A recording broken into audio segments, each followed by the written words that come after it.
tipo de ciudadano eres? ¿Te involucras en la política? Dicen que los mexicanos tenemos el gobierno que merecemos. ¿No participamos en política porque estamos hartos de sus personajes, propuestas y acciones? ¿O sus personajes, propuestas y acciones son resultado de nuestra poca participación y apatía?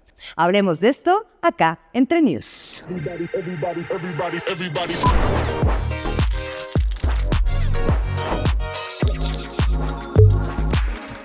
En México existimos distintos tipos de ciudadanos. Están los que vigilan, participan, conocen a sus representantes y les exigen de una u otra forma que cumplan lo prometido.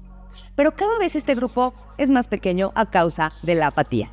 También están los que se aferran a sus figuras de representación con tanto fanatismo como si fueran iluminados o mesías, y los creen sabedores de la verdad y seres cuasi mágicos con soluciones para todos los problemas. Por otro lado, existen los que no quieren participar en nada por el enorme sentimiento de desilusión política y muchas veces con justa razón.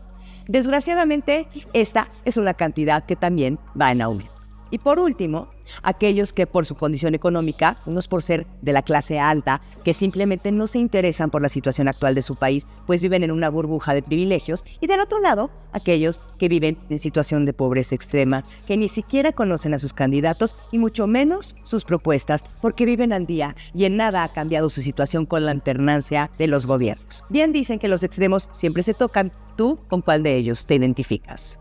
Desgraciadamente, nos interese o no la política de nuestro país, esta no se detendrá. Los actores políticos seguirán aceptando o rechazando presupuestos y leyes, tomando decisiones que para muchos mexicanos pueden ser de vida o muerte, a veces sin estudiarlo siquiera o sin cambiarle una sola coma. Con justa razón crece la apatía y el hartazgo con la política, ¿no lo creen? Analicemos rápidamente solo 3 de las muchas reformas que podrían afectar directamente y a corto plazo la forma en que vivimos hoy en lo que queda de nuestro país. Empecemos por el Poder Judicial, la joya de la corona, por la que tanto se ha peleado el gobierno actual. La función principal del Poder Judicial es interpretar y aplicar las leyes para garantizar el orden jurídico y la justicia en el país. Su principal objetivo es asegurar que la aplicación de las leyes sea justa y equitativa, protegiendo los derechos y libertades de los ciudadanos por medio de jueces y magistrados.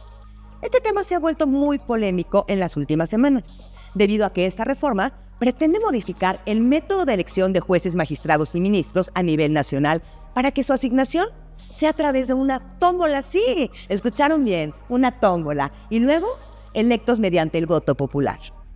El único requisito para aspirar a uno de estos cargos es ser abogado. Sí, no es broma. Solo con el título de esta licenciatura ya podrás decidir lo que es ley y lo que no. Por medio de votación no llegará la persona más preparada, sino la más popular o la que más convenga, debilitando el sistema judicial y convirtiéndolo en una tercera mano del Poder Ejecutivo. Esta reforma ha generado preocupación tanto en México como a nivel internacional, ya que pone en riesgo la imparcialidad y autonomía del Poder Judicial, lo que podría resultar en una justicia sesgada y en la vulneración del Estado de Derecho.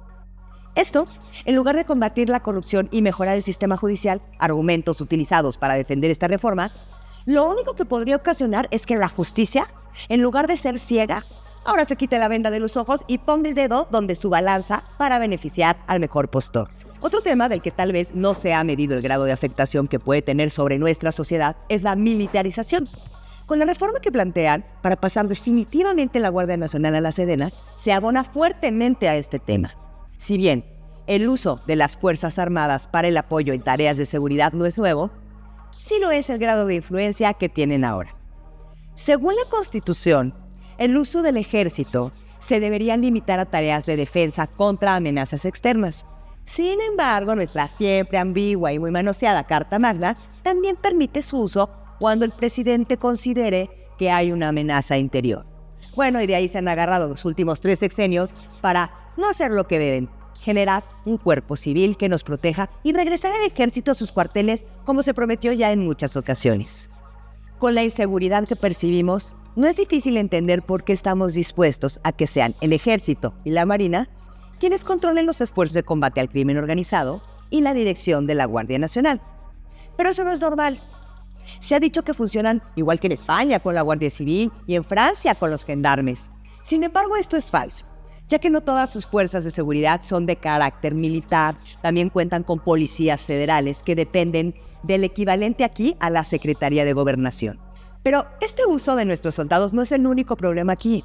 También no es la cantidad de tareas que han adquirido en los últimos años. Imagina que de repente el secretario de Educación fuera asignado a dirigir el plan de emergencias en desastres naturales, o que las operaciones de defensa en los mares las tomara la Secretaría de Cultura. Sería incongruente, ¿no? Pues así se han entregado actividades al ejército. Han habido 87 iniciativas de reforma para darles funciones de la administración pública a las Fuerzas Armadas desde el 2006. Lo malo es que el 80% de ellas fueron presentadas desde 2018 a la fecha, utilizando la mayoría legislativa de la actual administración para aprobarlas. Sí, esos mismos que levantaban el estandarte de la no militarización. ¿Para qué correr más riesgos? ¿Por qué no centrarnos en que las cosas funcionen con una administración civil y que se apliquen penas reales a quienes roban, engañen o mientan siendo servidores públicos?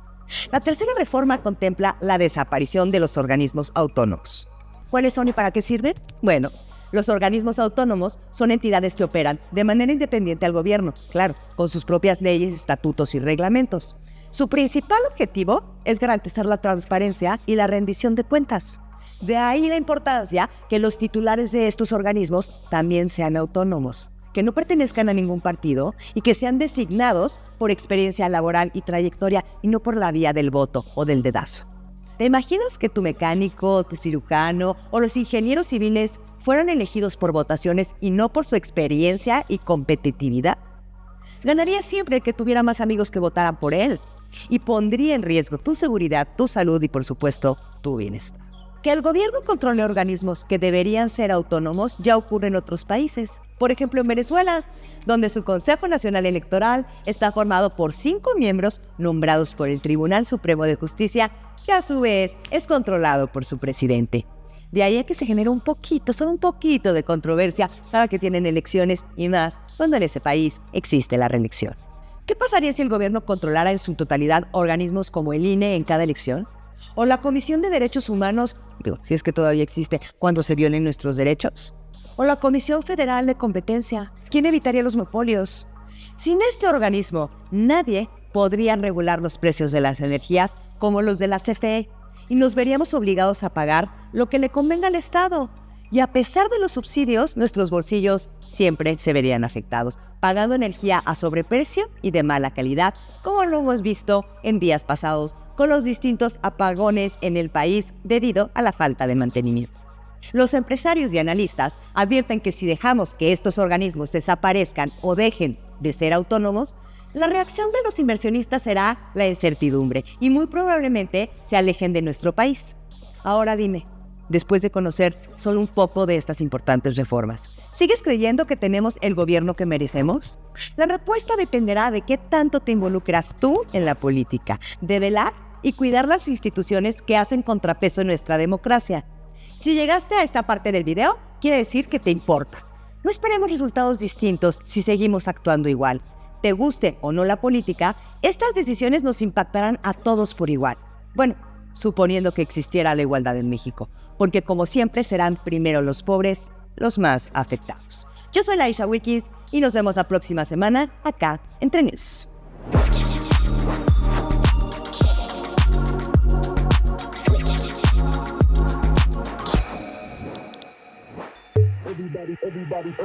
Everybody.